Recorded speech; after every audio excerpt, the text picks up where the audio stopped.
ఇదిగో ఇది మీరు ఉండేందుకు. తోటలో పనులన్నీ మీరే చేయాలి. మేము ఉండడానికి ఇంత పెద్దదా? గుడి చేసుకునేంత వరకు మీరు ఇక్కడే ఉండొచ్చు. ఇంట్లో ఎవరుండేవారు? ఎవరూ లేరు. పెద్దయ్య గారు ఎప్పుడైనా తోటకు వచ్చినప్పుడు కాసేపు కూర్చొని వెళ్తుంటారు. ఓహో, పెద్దయ్య గారు ఉండేవారు అన్నమాట. మరి చిన్నయ్య గారు? చిన్నయ్య గారు ఇప్పుడు లేడుగా, అలాగే దేశాల మీద పడిపోయాడు. ఆయన వచ్చేంత వరకు ఈ తోటకు యజమానులు మీరే. యజమాన? నౌకర్లు కూడా. కొంపదీసి యజమాని ఒప్పేసి జీతం ఎవరా ఏమిటి? ఎందుకు ఇవ్వవు? పెద్దయ్య గారితో మాట్లాడి అన్ని ఏర్పాట్లు నేను చేస్తాను. సరే, నీ పేరేంటి? నా పేరా వెంకన్న అంటారు. వెంకన్న. ఇదిగో వెంకన్న గారు, మా ఇద్దరికి జీతం సమానంగా ఇవ్వాలి. ఆడపిల్ల కదా అని తక్కువ ఇస్తే నేను ఒప్పుకోను. ఇప్పుడు జీతం కూడా ఎందుకండి? నీకు తెలియదు ఊరుకు. పెద్దాలతో పని. జీతం ముందుగానే మాట్లాడుకోవడం ఎందుకైనా మంచిది. ఏ వెంకన్న కాదు వెంకన్న గారు. ఓ అలాగే ఇప్పిస్తాను. అదిగో మీకు కావాల్సిన వంట పాత్రలన్నీ అక్కడ ఉన్నాయి. నేను వెళ్ళి బియ్యం పంపిస్తాను. లోపల వెళ్ళాలి సర్దుకో.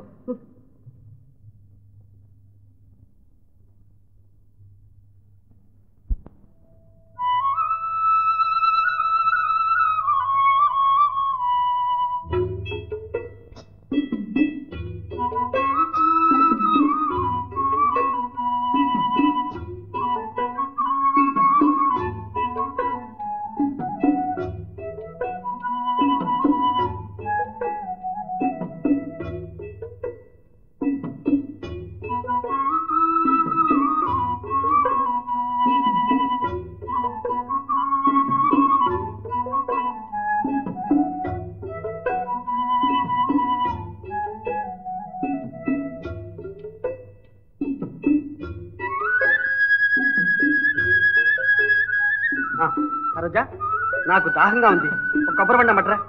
వాళ్ళు అడగకుండా తెస్తే దొంగతనం కదండి. దొంగతనమా? నీకు తెలియదేమో. ఇప్పుడు కొత్త కేకలు వచ్చాయి. దున్నేవాడిదే భూమి, ఏలేవాడిదే రాజ్యం. తీసుకురా. అలాగే.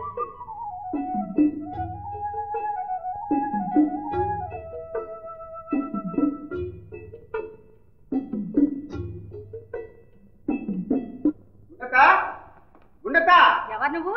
నేను గంట కొడుకు బొబ్బు తినలే. నువ్వా నాయనా? రా కూర్చో. కూర్చోడానికి ఏం కానీ గుండెత్తేది? ఆ దొడ్డో దగ్గర ఏడుస్తూ ఉంది. గుండెత్తా గుండెత్తా.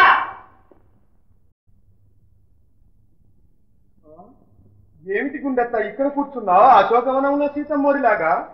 అయ్యో అయ్యో అయ్యో, ఇదేమిటి ఇంత చిక్కిపోయా? చిక్కిపోకే ఉంది నాయన. దిగులు. నీకు దిగులేమిటి గుండెత్తా? మహారాణిలాగా చక్రం తిప్పింది దానివి. ఆ కాలం అంతా పోయింది నాయన. ఈనాటికి అదిగో రాక్షస చేతిలో పడి నాకు ఈ గతి పట్టింది. ఎవరా? అదే ఆ దుర్గిలేదు దుర్గి, మా కోడలు మేనత్త. అట్టాగా? దాని సంగతి నేను చూసుకుంటాను. ఏది ఓ వందిలా పడి. నా దగ్గర ఎక్కడ నాయన? ఇప్పుడు పెత్తనం అంతా దాంతేగా. ఇదిగో దాన్ని పెట్టి తాళం పక్కన కొట్టామంటే వందలేం కర్మ, వేలకు వేలు నోట పడతాయి.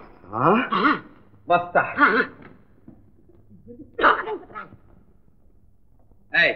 నీ పెట్టి తీసుకురా, డబ్బు కావాలి. నా దగ్గర ఎక్కడిది? గుండెత్త నాకంతా చెప్పిందిలే. తీసుకురా. తీసుకో బాబు, నీకంటేనా? 10 చాలదు, 100 కావాలి. 100 ఇస్తాను.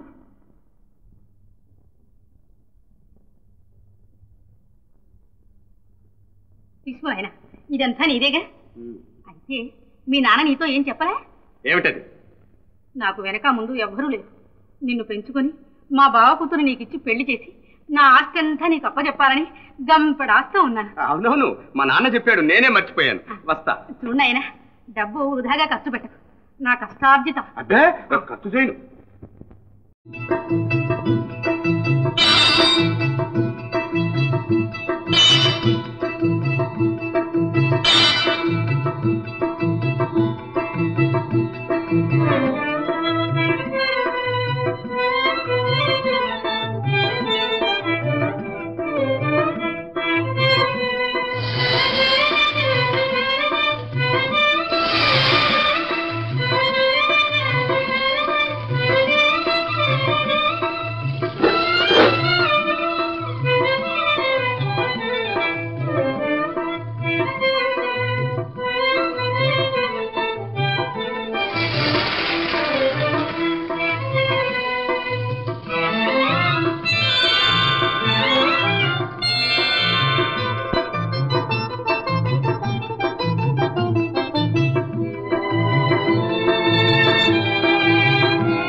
ఒకటే ఉప్పు ఎలా తింటున్నారండి? ఏం బానే ఉందే. అబద్ధం. నేను బాధపడతానని అలా అంటున్నారు. క్షమించండి. చేతగాని వంట. మీరు కడుపు నిండా తినడానికి కూడా లేదు. వంట ముఖ్యం కాదు సరోజ, చేసి పెట్టేవాళ్ళ మనసు. ప్రేమతో పెట్టింది చేదైనా అమృతంతో సమానం. మీరెంత మంచివారండి. ఏం లాభం, నిన్ను సుఖపెట్టలేకపోతుంది. ఇప్పుడు మాత్రం నాకేం లోటు. ఎంతో హాయిగా ఉన్నాను.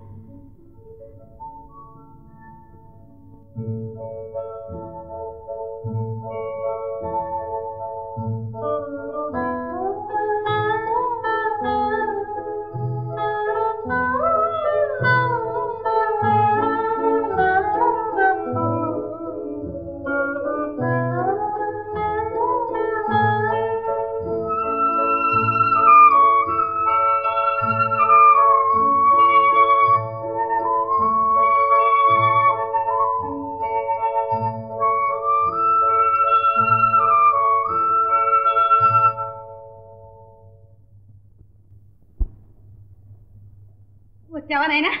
రా, నీకోసం ఎదురు చూస్తున్నా. ఏమిటి సంగతి? రాత్రి గుండమ్మ చేసిన అల్లరి అంతా ఇంత కాదు. నేను నీకు డబ్బిచ్చానని, నా ఇల్లంతా దోచుకుంటున్నారు, పోలీసులు పిలిపిస్తానని ఒకటే రాద్ధాంతం. నువ్వు దొంగవంట, కూనికోరవంట. నిన్ను నన్ను కలిపి జైలుకు పంపిస్తుందట. జైలుకి. అట్లాగా? ఇదివరకే కూతురికి ఇల్లంతా దోచిపెట్టింది. ఇప్పుడు నగలు కూడా అమ్మి కూతురు పంపించాలని చూస్తుంది. ఆ 4 నగలు వలుచుకుంటే గాని దాని పొగరనగదు.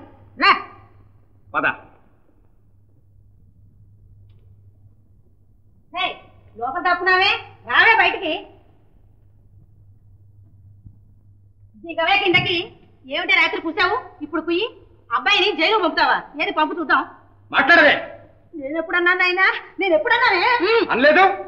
అన్నగలి నగర గలడు పోలీసులు పెట్టుతాను చూడు. దెబ్బకి వస్తాను.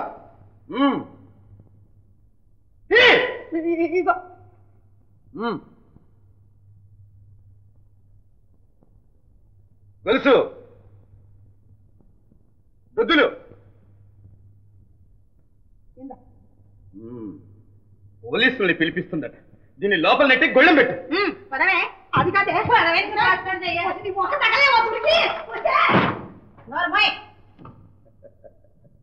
చూడైనా ఆ నగలితాయి. ఆహా, వీళ్ళకి అమ్మితే సరైన ధర రాదు. అందుకని ఆ డబ్బు నేనే ఇస్తాను. ఇస్తాయి.